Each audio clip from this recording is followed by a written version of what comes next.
नमस्कार. तनुजाज रेसिपीजमध्ये तुम्हा सर्वांचं स्वागत आहे. तर कारलं म्हटलं ना की आधीच मुलांचं तोंड वाकडं होतं, कारण कारलं म्हटलं की पहिलं कडू हेच त्यांच्या लक्षात असतं. आणि कारल्याची भाजी म्हणलं तर मुलं अजिबात खायला मागत नाहीत. आणि एकतर ती पौष्टिक असते आणि मुलांना कशा तरी पद्धतीने खावी अशी प्रत्येक आईची इच्छा असते. तर मी बरेचसे ट्राय केले आणि त्यानंतर ही रेसिपी ट्राय केली. तर ही माझ्या आईने केली होती आणि तिने जेव्हा ते केली तेव्हा मुलांना ते काही कळालंच नाही की नक्की कशाची भाजी आहे आणि त्यांनी ती इतक्या आवडीने खाल्ली. तर मी तिला विचारूनच ही रेसिपी बनवली होती.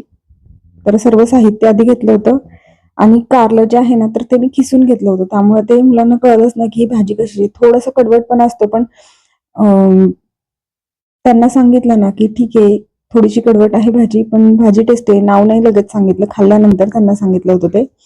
तर कढईमध्ये सर्वात आधी तेल घेतलं. तेल छान गरम झालं की त्यामध्ये जिरे, मोहरी, थोडेसे पांढरे तीळ टाकले आणि ते छान फुललं की त्यामध्ये बारीक चिरलेले कांदे आहेत 2, तर ते ऍड केलेत.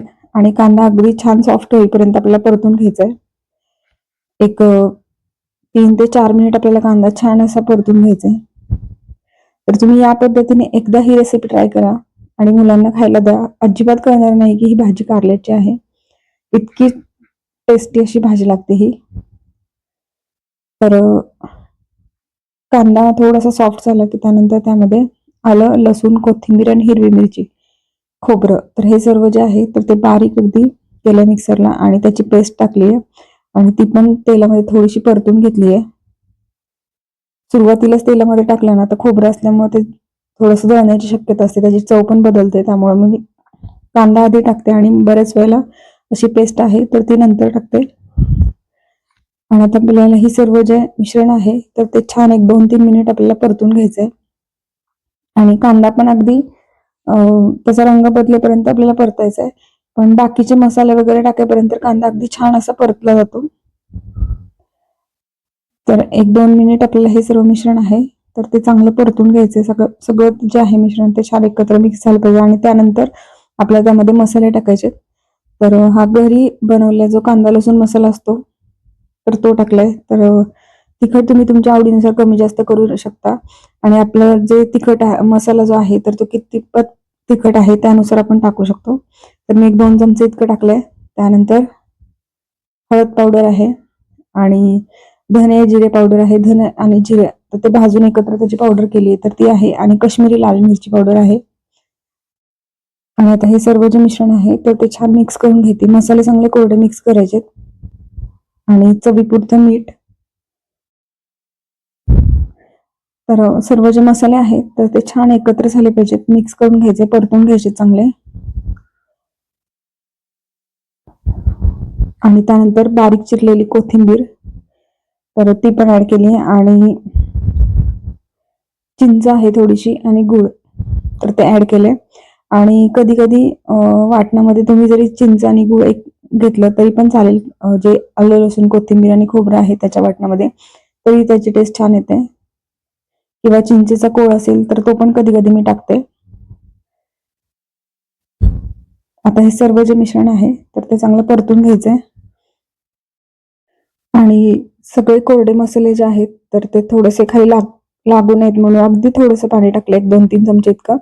आणि हा मसाला छान परतून घ्यायचा, कारण मसाला चांगला भाजला ना तर त्याची चव खूप छान येते. तर त्याला तेल सुटेपर्यंत आपल्याला ते छान भाजून घ्यायचंय. आणि थोडासा कोरडा वाटत होता त्यामुळे तो लागायला लागलेला खाली कढईला. तर त्यासाठी मी त्यामध्ये थोडंसं पाणी टाकलंय आणि बघू शकता छान असं आपल्या मसाल्याला तेल सुटायला लागले. तर खूप चांगला असा भाजून झालाय मसाला. आणि मसाला भाजल्यानंतर त्याचा स्मेल इतका छान येतोय. आणि त्यानंतर जे आपण किसलेलं कारलं होतं तर ते टाकलंय. तर 2 मीडियम साईजचे कारले होते तर ते किसून घेतले. आणि त्यानंतर ते सर्व छान एकत्र मिक्स करून घ्यायचंय. 1-2 मिनिट आपल्याला ते परतून घ्यायचे. सर्व जे मसाले आहेत ते कारल्याला चांगले लागले पाहिजेत. आणि जेव्हा पण मी हे कारलं किसलं तेव्हा थोडंसं त्यातला रस जो आहे तर तो पिळून घेतला होता. कारण मुलांना खायचं म्हटलं ना तर कडवटपणा बऱ्यापैकी कमीच असायला हवाय, म्हणून मग मी ते थोडंसं अगदी जास्त पिळून घेतलेलं नाही, अगदी थोडंसं नॉर्मली ते पिळून घेतलं होतं. आणि झाकण ठेवू द्यायचे एक 5 मिनिट झाकण ठेवून दिले मी आणि किसलेलं असल्यामुळे कारलं जे आहे तर ते अगदी पटकन तयार होतं, शिजलं जातं पटकन, खूप जास्त वेळ लागतच नाही. तर बघू शकता तुम्ही, परत एकदा मी चांगलं परतून घेते, मिक्स करून घेते आणि अगदी सगळ्यात शेवटी मी त्यामध्ये भाजलेलं शेंगदाण्याचं कूट आहे ते ऍड करणार आहे.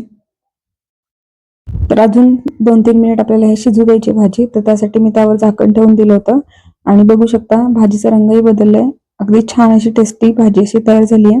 आणि सर्वात शेवटी त्यामध्ये 1-2 चमचे इतकं शेंगदाण्याचं कूट आहे भाजलेल्या, तर ते टाकून घेणार आहे आणि शेंगदाण्याचं कूट पण आपल्याला छान असं 1-2 मिनिट आपल्याला परतून घ्यायचंय आणि गॅस बंद करायचा आहे. आपली भाजी जी आहे कारल्याची अतिशय टेस्टी अशी भाजी आहे, तर ती तयार आहे. तुम्ही या पद्धतीने नक्की एकदा रेसिपी करून बघा, कोणालाही कळणार नाही ही भाजी कशाची आहे.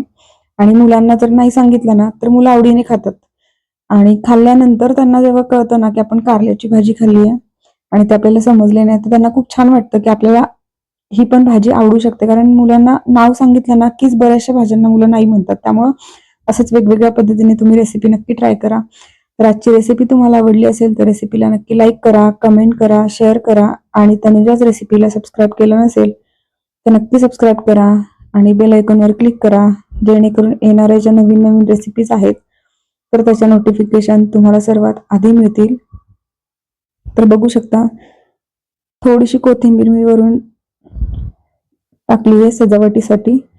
तर अतिशय टेस्टी अशी कारल्याची भाजी आहे, तर ती तयार आहे. तर तुम्ही रेसिपी नक्की करून बघा. धन्यवाद.